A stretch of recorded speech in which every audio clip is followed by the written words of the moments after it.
سورہ مریم کے آخری رکوع سے ایک آیت کو تلاوت کیا ہے.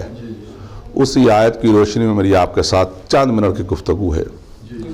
دیکھیے، قرآن جو ہے وہ پڑھنے پڑھانے والی کتاب نہیں ہے.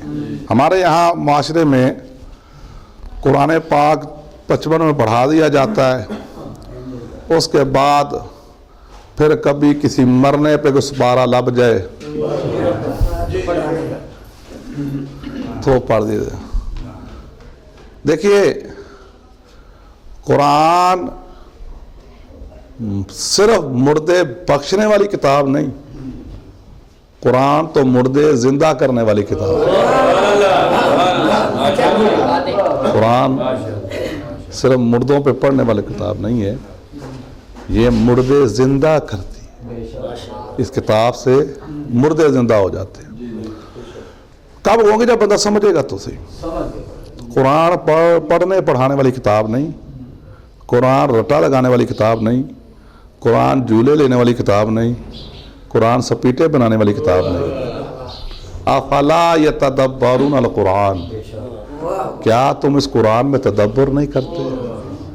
کیا تم اس قرآن میں تفکر نہیں کرتے؟ تو آئیے، یہ جو ہماری مجالس ہے نا، یہ مجلسیں نہیں ہیں، یہ میرے حسین کا مدرسہ ہے.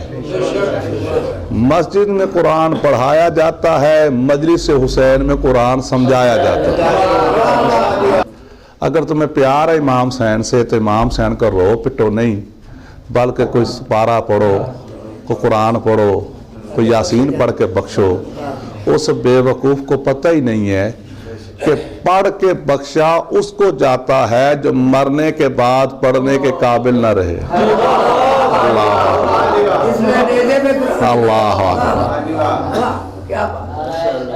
اللہ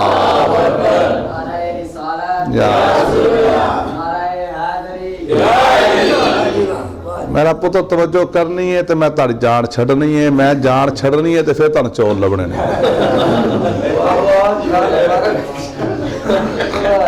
میں وہ اپنی توجہ لا کے بیٹھے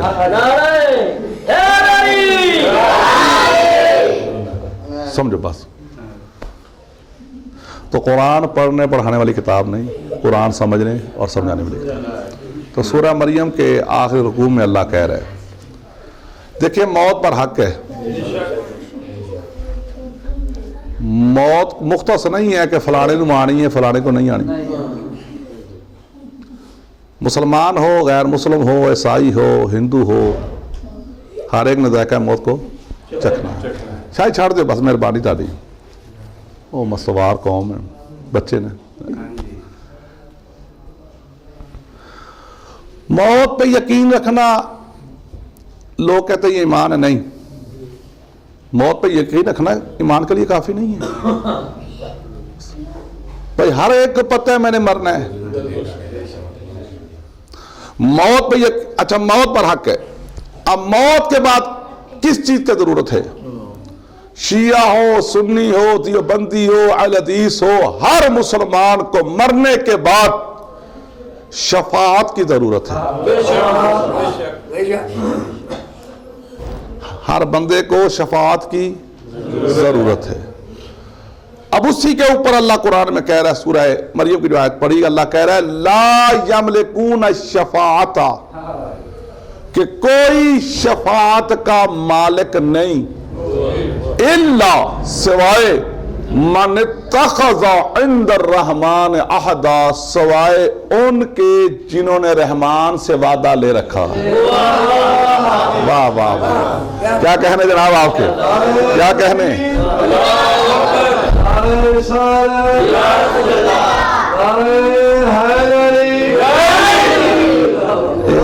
ایسے نہ بات یہ نا جی، ہر بندہ ہی صحیح نے تھے ماشاءاللہ. سلوات بڑے بلند آواز سے.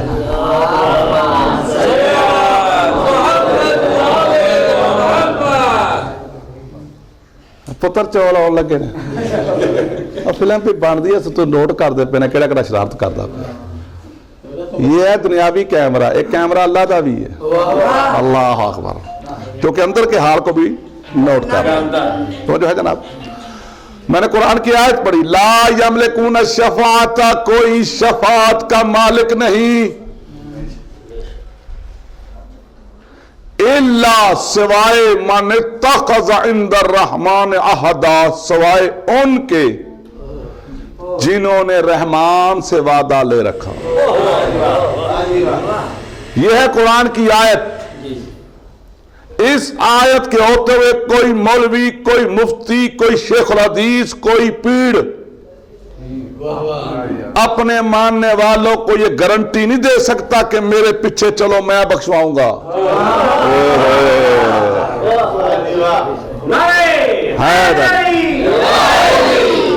سورہ مریم ہے، قرآن صاحب کا سانج ہے، اس کے آخر رکوع میں اللہ کہہ رہے ہیں لا یملکون الشفاعۃ، کوئی شفاعت کا مالک نہیں،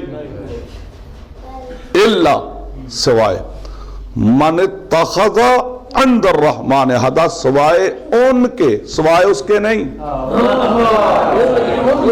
یہاں جمع آ گیا، سبحان اللہ، کیا کہنے آپ ہے جناب، سوائے ان کے، کن کے، من اتخذ عند الرحمن عہدا، لو یہ اگے کٹ سن اتھے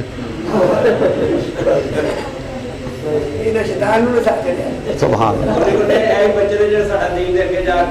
تو انہوں نے اگے باہ، انہوں نے پیچھے بایا، اگے بوو گے چول لبن گے، ماحول بنانا پڑتا ہے جناب۔ تو جو ہے جناب لا یملکون الشفاعۃ، سورہ مریم، کوئی شفاعت کا مالک نہیں، الا سوائے من اتخذ عند الرحمن عہدا، سوائے ان کے، جمع کا سیگا، کن کے، من اتخذ عند الرحمن عہدا، جنہوں نے رحمان سے وعدہ لے رکھا ہے۔ میں نے کہا اس آیت کے ہوتے ہوئے کسی مولوی، کسی پیر، کسی فقیہ، کسی مفتی، کسی شیخ الحدیث، کسی امام صاحب کے پاس یہ اختیار نہیں کہ وہ اپنے مقتدیوں کو کہے کہ میرے پیچھے چلو میں بخشواؤں گا، میں بچاؤں گا، کیونکہ اس مولوی مفتی کی اپنی حیثیت کیا ہے۔ پڑھو قرآن کا دل یاسین، اللہ کہہ رہے الم آحد الیکم بنی آدم ان لا تعبدوا الشیطان، یاد کرو اس وقت کو جب آدم کی ساری اولاد اللہ سے وعدہ کر رہی تھی کہ ہم شیطان کی بندگی نہیں کریں گے۔ ہر مولوی تو اللہ کو وعدہ دے کے آیا ہے، اللہ اکبر۔ بھئی ہر مولوی، ہر پیر آدم زادہ ہے کہ نہیں؟ یا تے کہو کہ میں آدم دا پتر ہی نہیں۔ الم آحد الیکم بنی آدم اللہ تعبدوا الشیطان، یاد کرو اس وقت کو جب آدم کی ساری اولاد اللہ سے وعدہ کر رہی تھی کہ ہم شیطان کی بندگی نہیں کریں گے۔ تو ہر مولوی، ہر پیر، ہر فقیہ، ہر مفتی، ہر شیخ الحدیث اللہ کو وعدہ دے کے آیا ہے۔ تو یاد رکھیے قرآن کہہ رہا ہے شفاعت کے مالک وہ ہیں جو اللہ سے وعدہ لے کے آئے ہیں۔ تو پتہ چلا جو دے کے آئے ہیں وہ اور ہے، جو لے کے آئے ہیں وہ اور ہے۔ یہ قرآن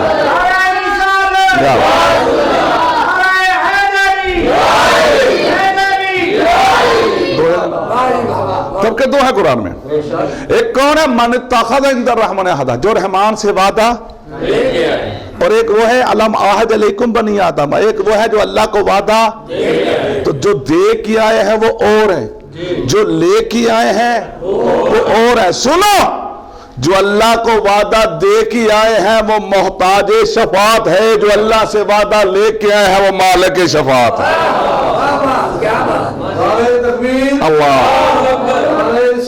یا رسول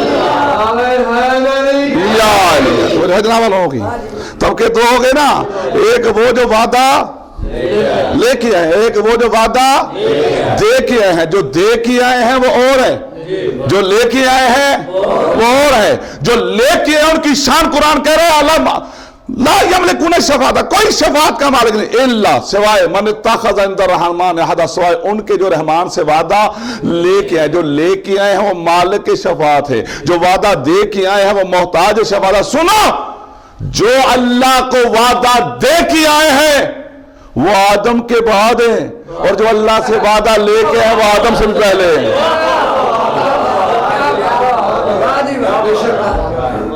جو وعدہ دے کے ہیں وہ آدم کے بنی آدمہ ہیں، وہ آدم کے، اور جو لے کے آئے ہیں وہ پھر اللہ آدم سے۔ لو جناب، شیعہ، سنی، دیوبندی، اہل حدیث سارے مسلمان متفق ہیں کہ شفاعت کے مالک وہ ہیں جو رحمان سے وعدہ، اب ساری جو بحث و لڑائی یہ فرقہ بندی اس بات پہ ہے کہ وہ کون ہے۔ اب ساری بحث یہ شیعہ، سنی، دیوبندی، اہل حدیث یہ فرقے کس بات پہ ہیں کہ ہر بندے نے اپنے اپنے پیڑ بنا رکھے ہیں کہ مجھے یہ بچوائے گا، بھائی اس کے پیچھے چل رہے ہیں، مجھے یہ امام صاحب لے کے جائیں گے۔ اب سننا جناب، وہ کون ہے؟ تو میں کسی شیعہ، سنی، اہل حدیث کی بحث میں پڑھتا ہی نہیں، میں جناب ایک متفقہ سی بات کرتا ہوں۔ ساری دنیا کے مسلمانوں نے نا مل کے ایک دعا بنائی ہے، یہ دعا کھانے والی نہیں، یہ دعا پڑھنے والی ہے۔ سارے مسلمانوں نے ایک دعا بنائی ہے، شفاعت کے مالک وہ جو رحمان سے وعدہ لے کے آئے، یہ قرآن۔ اب وہ کون ہے؟ تو میں متفقہ بات کرتا ہوں، ساری دنیا کے مسلمانوں نے ایک دعا بنائی ہے، یہ دعا کھانے والی نہیں، پڑھنے والی ہے، جو ہر مسجد میں، ہر ٹی وی کی اذان پہ، اذان کے بعد پڑھی جاتی ہے۔ کیا؟ اللہم انا ہذہ الدعوۃ التامہ وصلاۃ القائمہ، اے اس دعوت کامل اور اس کے نتیجے میں کھڑی ہونے والی نماز کے رب، تو محمد صلی اللہ علیہ وآلہ وسلم کو مقام فضیلت اور بلند درجہ عطا فرما، وابعث مقام محمود الذی وعدہ، اور ان کو اس مقام محمود پہ پہنچا جس کا تو نے ان سے وعدہ کر رکھا ہے۔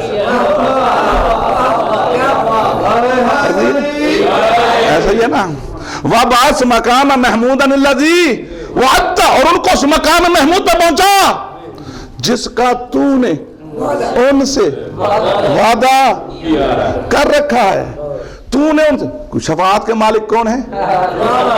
جو رحمان سے وعدہ لے کے آئے ہیں۔ میں نے کہا طبقے دو، ایک وہ جو وعدہ لے کے آئے ہیں، اور ایک وہ جو وعدہ جو دے کے آئے ہیں وہ محتاج شفاعت ہیں، جو لے کے آئے ہیں وہ مالک شفاعت ہے۔ تو ساری دنیا کے مسلمان، شیعہ، سنی، دیوبندی، اہل حدیث متفق ہیں ذات مصطفیٰ پہ۔ حسنین کے نانا کی ذات متفق ہے نا کہ میرے نبی ہی وہ ذات ہے جو رحمان سے وعدہ لے کے آئے ہیں، جن سے اللہ نے وعدہ کیا ہے۔ وابعث مقام محمود الذی وعدہ، ان کو اس مقام محمود پہ پہنچا جس کا تو نے ان سے وعدہ کر رکھا ہے۔ اگر اللہ نے وعدہ کیا نہ ہوتا تو آج ٹکے ٹکے کا مولوی یہ نہ کہتا وَإِنَّكَ لَا تُخْلِفُ الْمِعَادَ، بے شک تو اپنے وعدے کے خلاف نہیں کرتا۔ اللہ اکبر،